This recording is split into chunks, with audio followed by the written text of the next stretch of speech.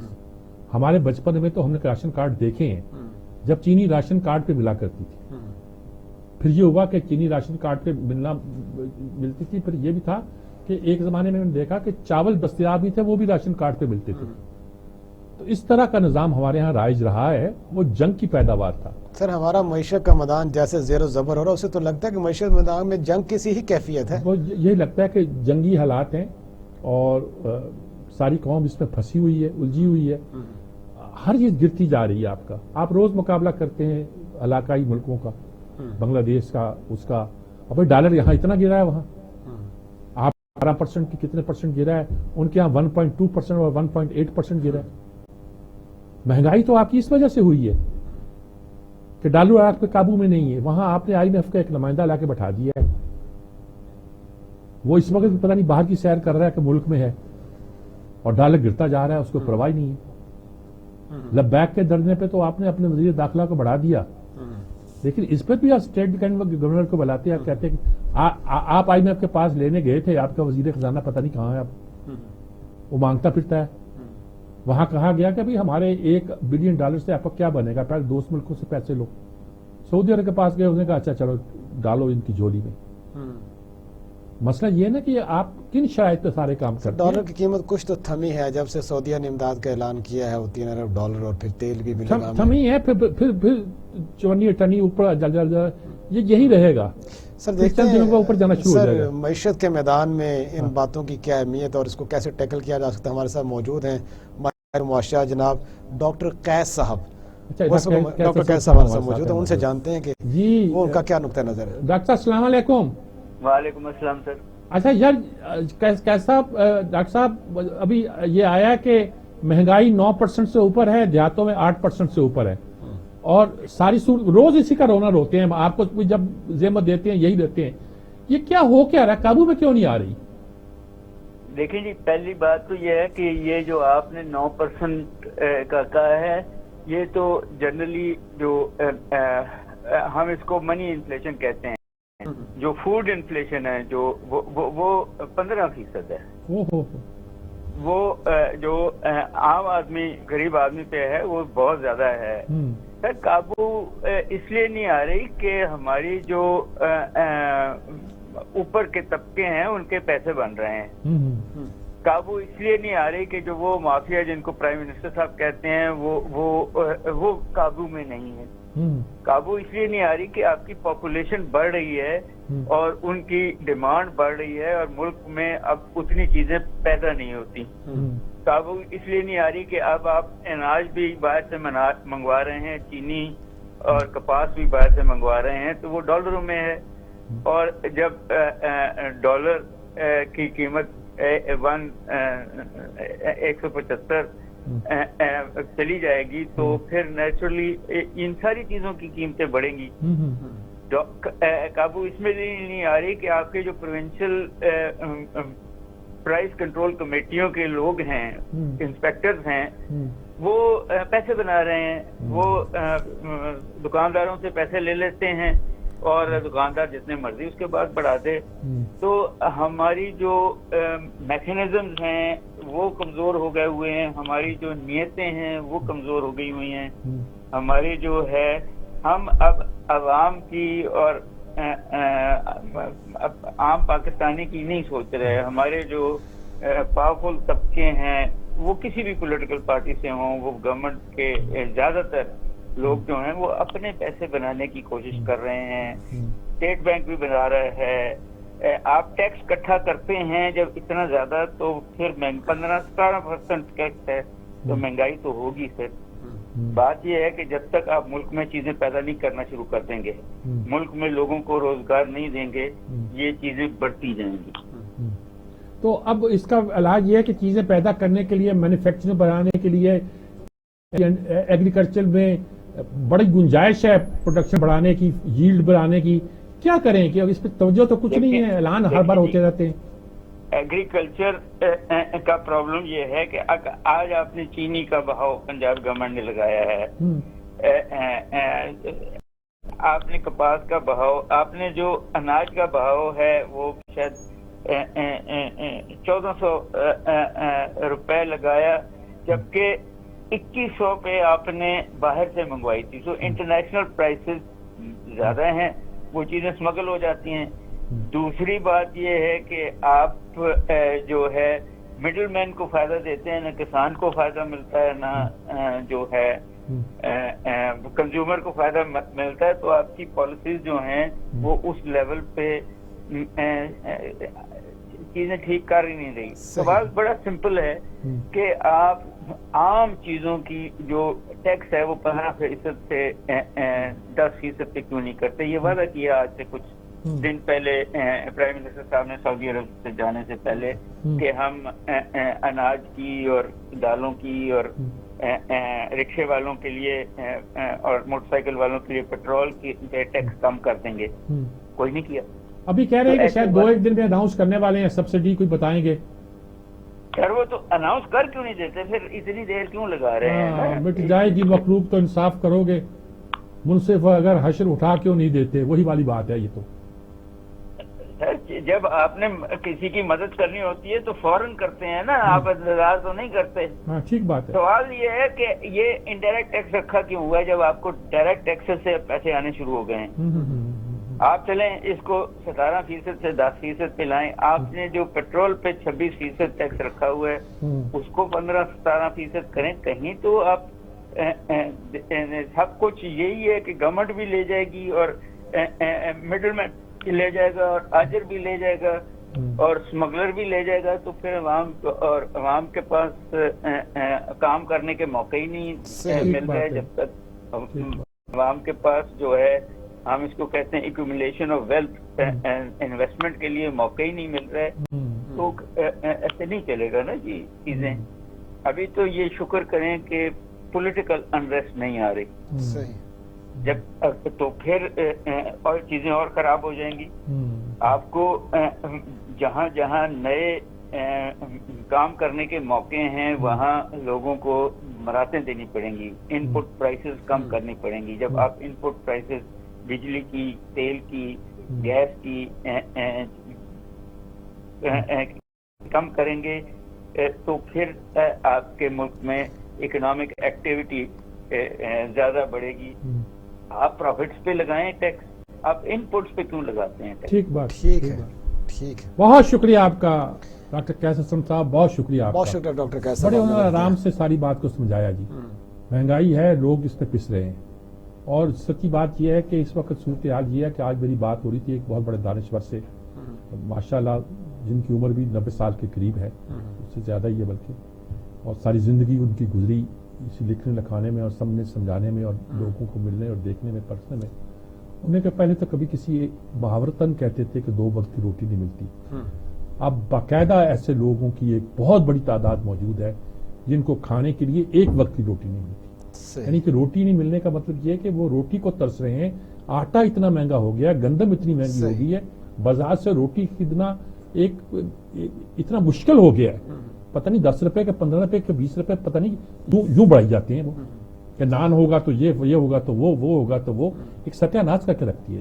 پانی سے لوگ روٹی کھاتے تھے, چٹنی سے سنا تھا پہلے, پھر ہم نے دیکھا کہ پانی سے لوگ کھاتے ہیں. چٹنی بھی افورڈ نہیں کر سکتے, مرچ بھی افورڈ نہیں کر سکتے, پیاز بھی افورڈ نہیں کر سکتے. پیاز تو خیر بہت مہنگا ہو گیا.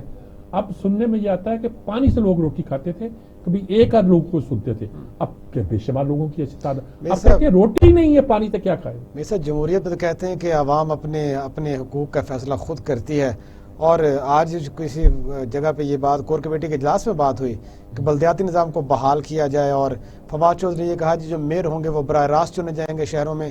کیا اس نظام کے آنے سے کوئی تھوڑا بہت فرق پڑ جائے گا سر؟ میں کسی وقت آپ سے ڈیٹیل میں تفصیل سے بات کروں گا ڈائریکٹ میئر چننے کا مطلب کیا ہوتا ہے. جنرل تنویر نقوی تھے مشرف کے زمانے میں, وہ یہ کانسیپٹ لے کر آئے تھے. تو میں نے کہا کہ نہیں, کس لیے چنے گے؟ انہوں نے کہا تاکہ غریب آدمی, عام آدمی بھی بن سکے. میں کہا کراچی میں 13 MNA ہیں, عام آدمی تو 1 MNA کی الیکشن لڑنا افورڈ نہیں کر سکتا.